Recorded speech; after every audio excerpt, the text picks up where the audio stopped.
My name is Kayla Barry. I'm from Antigua in the Caribbean, and at 2.5 years old, I was diagnosed with sublux dislocated lens. This meant that I grew up visually handicapped and legally blind, which made going through life a little more challenging than usual. I'm Dr. Salem Zribe, optometrist in Antigua. I've been treating Kayla for the past 10 years as her optometrist.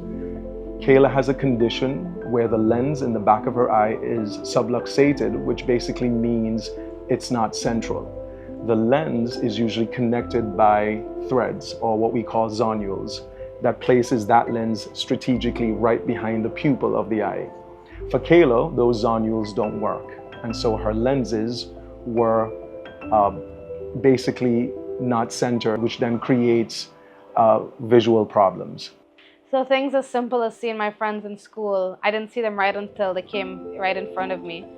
And that eventually led to me developing things to see them in a different light. For example, being able to recognize what color they had on for their sports team or their silhouette coming in the shadows, and that even led to teachers thinking that I wasn't being honest, that I couldn't see. But it's kind of, you learn to develop a different way of being able to function, to be able to identify in a non-traditional way. I'm Sandra Barry, Kayla's mom. When Kayla was a baby, my dad was the first one who recognized that Kayla had an eye problem. If you would give Kayla anything to look at, even if it was her food, her spoon, anything, a picture, she would literally take it and put it right up against her eyes to look at it. My name is George Barry. I am Kayla's father, and from my perspective, it was a difficult challenge seeing Kayla grow up with that limited amount of vision that she had. There's times when we would go past the airport because we live very close. She was always thrilled of seeing the aircraft. But whenever we park and we waited on the plane to come to land, I would say, Kayla, here it comes British Airways. And she's, where it is that? And I would say, look to your left, look at 2 o'clock, look between 2 and... She wouldn't see nothing till the last second when it actually hovered over the runway. And that just made me feel sad that I could see this enormous plane coming in and she could barely see it. You just feel that you're sunken down with what can I do? Who can I turn to find help? And I remember one time even asking God to take some years off of my life and allow Kayla to get some form of restoration with her vision so that she could enjoy some bit of decency for what to go through life. In Kayla's situation, we had referred her to many ophthalmologists who were not on board with surgery, who thought it would be very difficult to have a lens sutured onto the eye. Remember, there's no threading or zonules to hold that lens, so how do you put a lens in the eye? And so it is a procedure that is very rarely done, and only a few people in the United States can do this procedure. The fact that she had best doctors created an easy solution, because then we could try and find a ophthalmologist in the US that would be able to do such a rare surgery.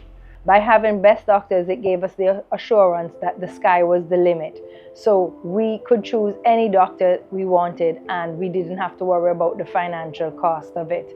Finally, Dr. Salem Zribe here found a surgeon, Dr. Stephen Saffron, who was willing to do the surgery, because many doctors before had said that it would not be successful if they do it. So we flew to New Jersey, he did a study on Kayla, and then we flew back and we had the surgery done. Yes, I was a little nervous, but I trust in God. The surgery lasted over 3 hours, and Dr. Saffron said it was one of the hardest surgeries he had ever done. I remember the day bringing her back to town where we work every day, and for years she would come over that hill in St. John's where we have our church, and you can see the cruise ships on that hill. And as we're coming over the hill, Kay's like, oh, and I'm like, what happened? And she's like, oh, you can see the cruise ships. And I'm like, yeah, we see the cruise ships every day. And literally tears came to my eyes, because it's the first time I realized that Kayla never ever saw those cruise ships before.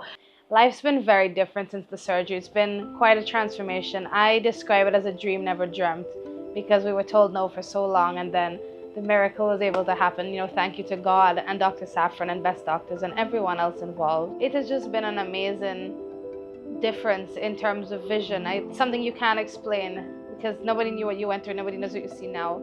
It's the littlest things that make a difference. I can see rain when it falls now. People think it's so funny that I'm like, oh look, it's raining, but it's something that's a little special for me, and it's all thanks to, the surgery. Kayla proves that once you focus and you get the proper help, you can achieve your goal.